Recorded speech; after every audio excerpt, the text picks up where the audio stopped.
ፈይሳል ሌሊሳ ሰክሮ ሰፈር እየበጠበጠ ነው። ጎረቤቶቹ ደብድበዋል። መከላከያ ታርጋ ይሄዳል። ይቁኝስ ብሰክርስ በራሴ ብር ነው የምታመመው እኔ ነኝ። ጠጥተህ ነበር? በኢትዮጵያ ሕግ ጥፋት ካለኝ በዚህ ይቀጣለሁ። የተለከፈ ውሻ በቃ እንግዲህ ወይን ይገደላል ወይ ነው ሕክምና የለው። ለካስ ከረሃብ ይልቅ ጥጋብን መቻል ከባድ ነው። ብጠጣስ ብሰክርስ የምጠጣው በራሴ ብር ነው። ጥጋብ የሚያሰቃየው አትሌት ፈይሳ ሌሊሳ የ16 ዓመት ታዳጊን ገድሎ ፖሊሶች ላይ ሽጉጥ አውጥቶ ካመለጠ በኋላ ከሀገር ወጥቷል። የ16 ዓመቷ ታዳጊ ቤተሰቦች ግን ቤታቸው በሐዘን በእንባ ሞልቷል። ብዙ ተስፋ ያላትን ብዙ ህልም ያላትን የ16 ዓመት ልጃቸውን አጥተዋል። ሊያም ደግሞ እጅግ አሰቃቂ በሆነ ሁኔታ አምና ጠጥቶ ጎረቤት ሲደበድብ፣ አምና ጠጥቶ ክለብ ገብቶ የሰው ሚስት ካልቀማው የሚል በየጉራንጉሩ መሳሪያ እየመዘዘ የሚያቀራራውና ዘመዱን እንኳን ገድሎ በሰላም የሚኖረው አባ ፈልቴ ወይም አትሌት ፈይሳ ሌሊሳ ትናንት ደግሞ ሪካርዱን አሻሽሎታል። አማርኛ የወፍ ቋንቋ ነው በማለት የሚሳለቀው ፈይሳ የ16 ዓመቷን ታዳጊ ገድሎ እንዲሁም ሌላ አንድ ሰው ከባድ ጉዳት እንዲደርስበት አድርጎ ከሀገር ኮብልሎ ወጥቷል። ታዲያ ከሀገር ከወጣም በኋላም ምንድነው የምታካብዱት? ይህ አዲስ ነገር አይደለም በማለት ተሳልቋል። ትናንት ሌሊት ነው ሁሉም ነገር የሆነው። እዚሁ በአዲስ አበባ ከተማ ጀሞ ሚካኤል ናሳው ሪል ስቴት አካባቢ አትሌት ፈይሳ ሌሊሳ ቪኤት መኪናውን ሲያሽከረክር ነበር ሁለት ሰዎችን አውቆ የገጨው። ገጭቷቸው አራራላቸው። ገጭቷቸው ወደ ሐኪም ቤት ሊወስዳቸውም አልፈለገም። ይልቁንስ በዛ አካባቢ የከበቡ ሰዎች ላይ ሽጉጥ አውጣ። ፖሊሶችም ሊይዙት ሲሉ ሽጉጥ አውጥቶ አምልጦ ወደማይታወቅ ስፍራ ገሰገሰ።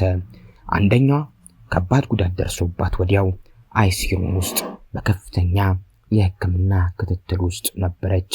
ታዲያ ሌላኛው ደግሞ የአጥንት ስብራት አጋጥሞት እየታከመ ነው።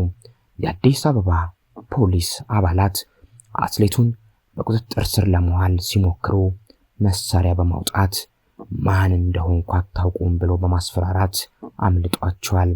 በቁጥጥር ስር ሳይውል ቀርቶም ዛሬ ጠዋት ረፋድ ከኢትዮጵያ ወጥቷል። ይህ ፍትህ ወዴት አለች ያስባለም ጉዳይ ነው። በተለይም የታዳጊዋ ቤተሰቦችን እጅግ ልባቸውን የሰበረ ክስተት ሆኗል። ቤታቸው በሐዘን እንባ ሞልቷል። ጥጋብ የሚያሰቃየው አትሌት ፈይሳ ሌሊሳ ከዚህ በፊት በኤልቲቪ ኢንተርቪው ላይ ቀርቦ እየሰከርክ ጎረቤት ትረብሻለህ፣ እየሰከርክ ጎረቤት ትደበድባለህ፣ እየሰከርክ ብዙ ችግር ትፈጥራለህ ይባላል። ማንም ከኔ በላይ የለም ትላለህም ይባላል። እኔን የሚያስቆመኝ አንዳች አይደለም ትላለህም ይባላል።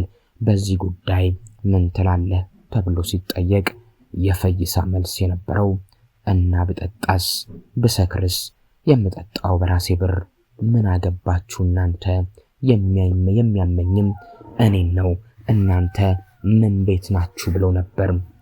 ለካስ ከረሃብ ይልቅ ጥጋብን መቻል ከባድ ነው። ለካስ ገንዘብ አይምሮን አይቀይርም።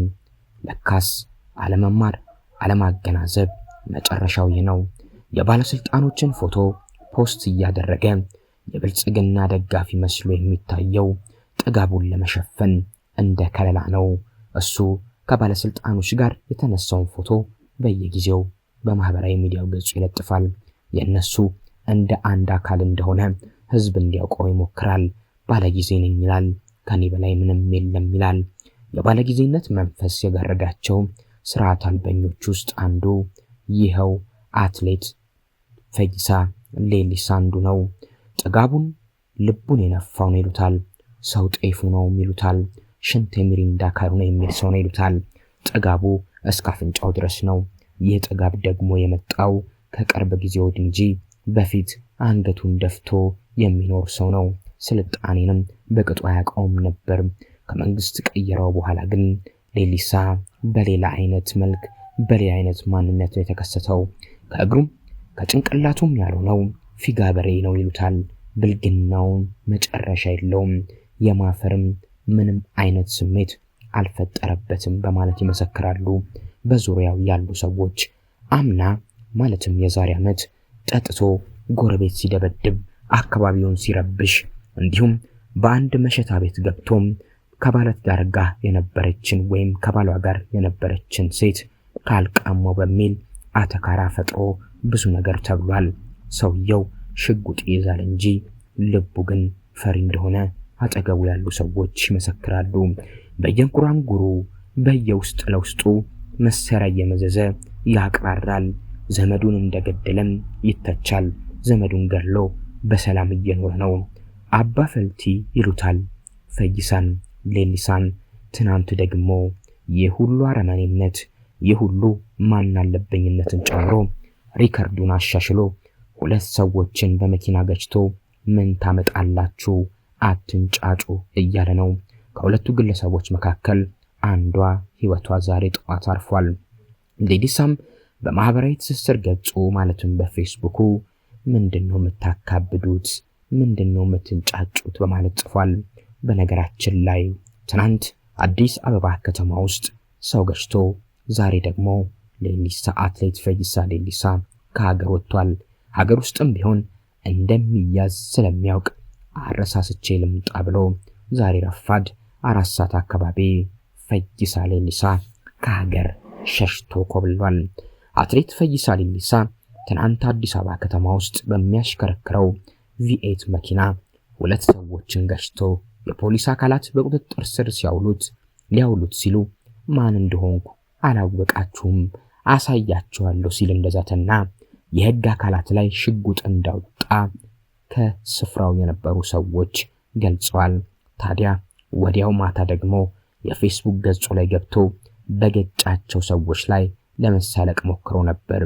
አታካብዱ እያለ እጅግ በጣም በሚያሳዝን ሁኔታ ከገጫቸው ሰዎች መካከል አንደኛዋ የ16 ዓመቷ ታዳጊ ህይወቷ ዛሬ አልፏል። ከዚህ በፊት አትሌት ፈይሳ ሌሊሳ አገሩን ለመታደግ ወደ ግንባር ለመዝመት ወሰነ በሚል እጅግ ከፍ ያለ ፕሮፓጋንዳን አሰርቶ ነበር። ከመንግስት ጎን እንደሆነ ለማሳየት ሞክሮ የነበረው ፈይሳ የባለስልጣናትን ፎቶ በመጠቀም ባለጊዜ ነኝ እያለ እንዳሻው ሲፈነጥስ ከርሟል። አትሌት ፈይሳ ሌሊሳ መኪናንም ያህል ነገር ገዝታችሁ እንዴት ለነዳጅ ትጨነቃላችሁ? ካልሆነም መኪናውን ሽጡና ኮሪደሩ ላይ በፈረስ ሂዱ በማለት የአዲስ አበባ ነዋሪዎች ላይ ተሳልቆ ነበር። ታዲያ አሁን ደግሞ ነፍስ ማጥፋትን ቀጣዩ ድርሻው አድርጎት የ16 ዓመት ታዳጊ ነፍስ አጥፍቶ ከሀገር ወጥቷል። የነዚህ የአስቺ 16 ዓመት ታዳጊ ቤተሰቦችስ መጨረሻቸው ምንድነው? የሚያጽናናቸውስ ምንድነው? የልጃቸው ገዳይ በቅጡ እንኳን ፍትህ ሳያገኝ እንዴት ልባቸው ይረጋል?